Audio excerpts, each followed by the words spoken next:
Hey, Homegrown Chef. This is Chef Liang here in San Angelo, Texas. I'm here with Chef Tim. Thanks Howdy. for coming, brother. My pleasure. Oh, How man. are you, man? Great. Thank you for coming. It'll be fun. Kind of explain a little bit about Angry Cactus a little bit. Yeah, and kind we're of San Angelo. Well, we're out here in the middle of West Texas, San Angelo, Texas, and so one of the cool things that we do here at the Angry Cactus is really try to integrate like interactive dinner theater or interactive dinner themed events. And so one of the ones we really like to do here at the Angry Cactus is do these chef battles, these food fights, things of that nature, where our guests get to decide between the two courses on the plate, and kind of it's a really cool snapshot of two different styles and two different ways of thinking in a lot of ways. And so that's really kind of what we're trying to provide through this interactive dinner of just being able to lay it out on the line and see how people like and different preparations of the same products. That's awesome. Yeah, no. I'm from San Antonio, Texas. Actually have a couple of restaurants in San Antonio. Gold Feathers, and working on this new concept called the Hayden. It's a modern diner. Ed and Kim definitely invited us to go and do a head-to-head toe the chef battle for the Golden Spoon. So it's gonna be nice to check it out, see how it goes. The Golden Spoon? The Golden Spoon. So 4 courses. I mean, Exactly. The first one we did the yam course. We had the purple Okinawa kind of style yams, and then also the yellow yams that we actually brought in. Your dish, bro, like, you want to explain that one? Rock on, yeah. So, I think both sweet potatoes offer different things, right? And so you have that yellow sweet potato, nice mild flavor. So I just chose a little bit of chicken broth and salt, but really not to let it be understated, but just right, perfect puree, boom. That was the base of the plate. And then we did, with those Okinawa sweet potatoes, we made a gnocchi. So we, added the flour, kind of developed the gluten a little bit to kind of give that bite and that kind of that al dente chew. And then broiled some Brussels sprouts for that nutty flavor, along with some toasted pine nuts. Nice. And then I also chose to saute that gnocchi in a brown butter, that has a little bit of fresh sage and things of that nature. So very cool. No, that's awesome. And then in my dish, we did like a yin and yam homage. We wanted something that's sweet, spicy, but not too spicy. Something hot, but also cold. So it kind of plays a balance of the flavors and also temps. And then we had these croquettes that like literally you just go back and forth and trying to figure out. And there's like, what do I choose? And then you just do one or the other. And then, or you can do both, best of both worlds. And that's why it kind of brings a very central direction of that too as well. So very refined plating. I was very impressed with your plating. I know. Appreciate it. That's one of the things that I think chefs really take pride in is really trying to make it just the right nuance. And so that was very well done. Thank you. Then we got the pork dish. Pork, one of my favorites. Man, pork belly. Pork belly, one of my favorites. So and I just took a very simple approach. I just cured it with a little bit of Captain Morgan, a spiced rum.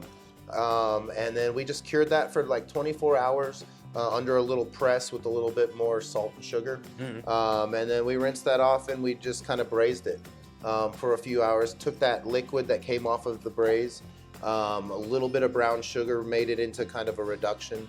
And that's what I used to glaze the pork belly.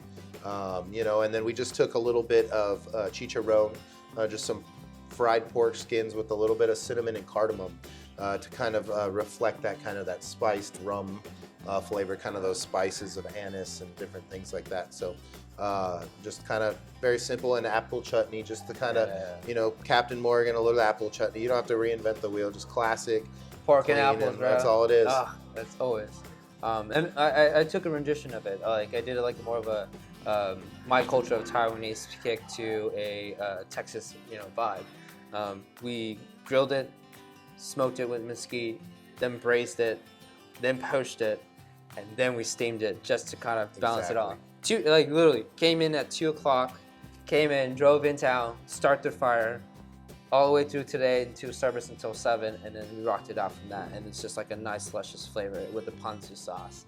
And then that was carried on with these potato cylinders that were fried with a little bit of a saffron aioli. And then I wanted to cut it off a little bit with some quick pickled cucumbers that we did.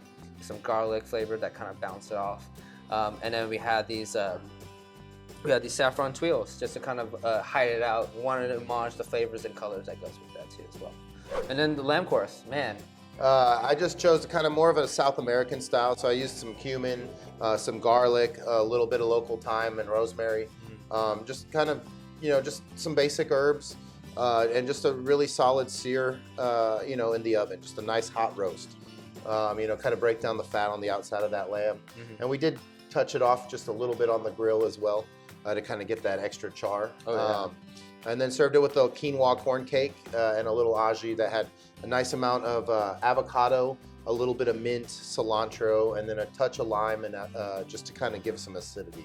Very nice. So just a simple dish, but really kind of, lamb's got that perfect balance of fat and, good, nice lean meat as well. So trying to kind of, bring those textures out. The way we did it, we marinated ours in like a chimichurri sauce. We set it out for overnight. Herbs, spices, mint, basil, some acidity, the fattiness from the oil. And then the next day, we put it in a sous vide for almost like 3 to 4 hours, just to kind of low and slow win the race, as they call it, right? Mm-hmm. And so we did ours like very slow and low, and then after that, we took it off. We actually pan-seared it just to get that nice crust and kind of reheat again. And then from there, we actually lather it in like a mustard chimney sauce that kind of holds the coat. And then we coat it in a Grimaldi type crust, which is like some lemon zest, panko, and some herbs to kind of get that nice green color also of each.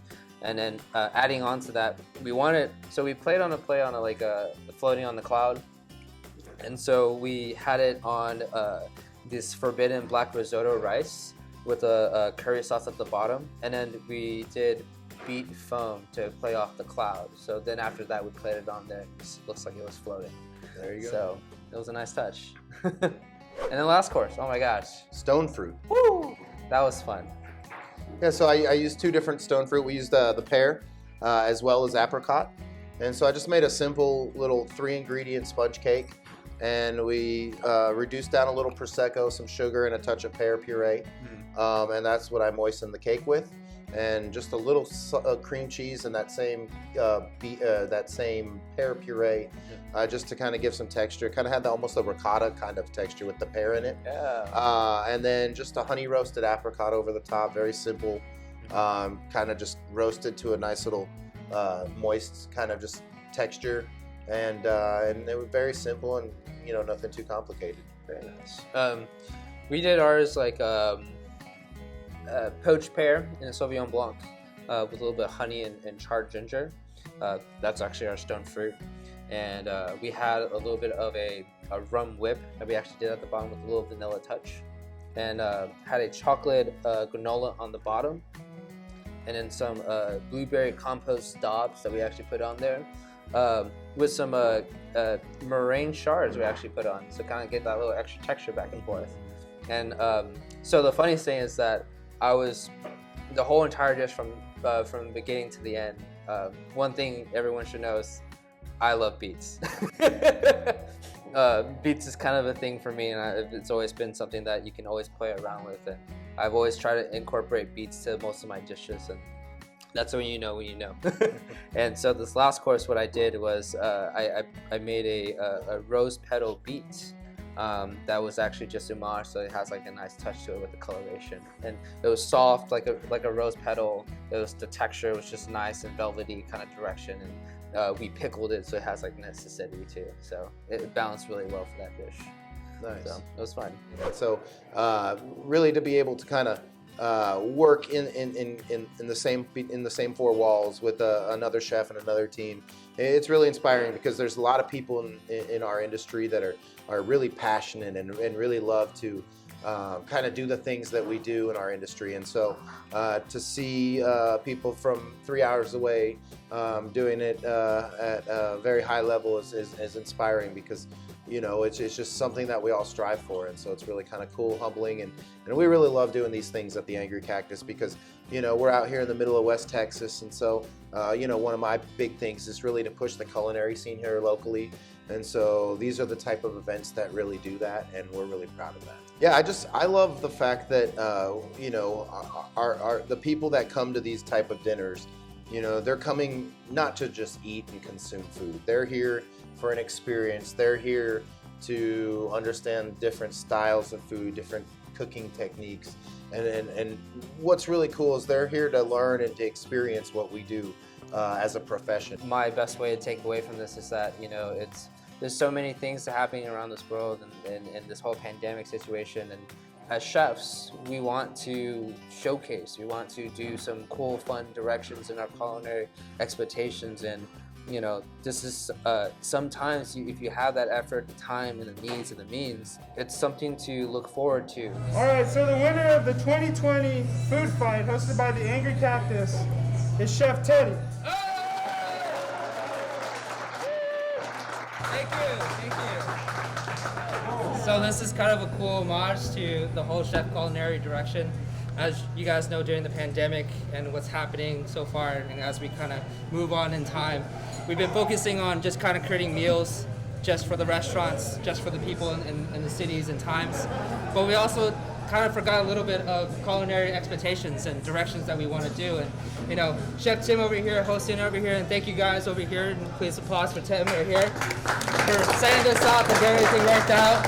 And honestly, like, this is something that we all love and passion. Everyone over here in the team, Devin, Joseph, Kelly, Benji, Toby, Tobias, the crew and team from San Antonio, and thank you guys. This is awesome.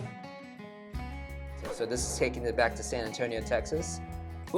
There you go. And we wanted to challenge the next chef that wants to compete in that direction in another city, place, or in town. And, you know, the thing about it with that direction is to kind of create that morality of just having fun adventures and, you know, just camaraderie of the food and greatness of what we actually do every day. So looking forward to it. Oh, I think it's cool. You know, we talked about it, the traveling spoon, you know. The traveling Let it go. spoon. You know, it could be in any town. It could stay in San Antonio forever. Who knows, you know? You still got to engrave it.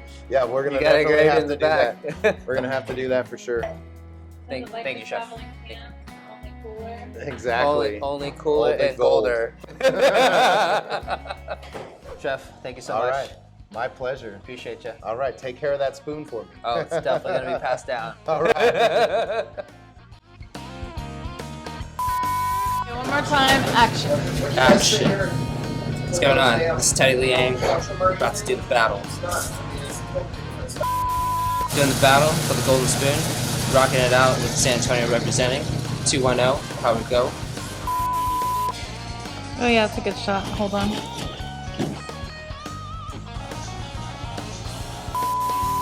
I'm ready to go. Yeah, go. exactly. For you. To Toby in action.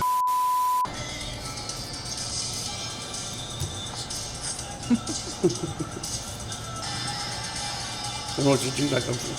Boom. Boom. Boom.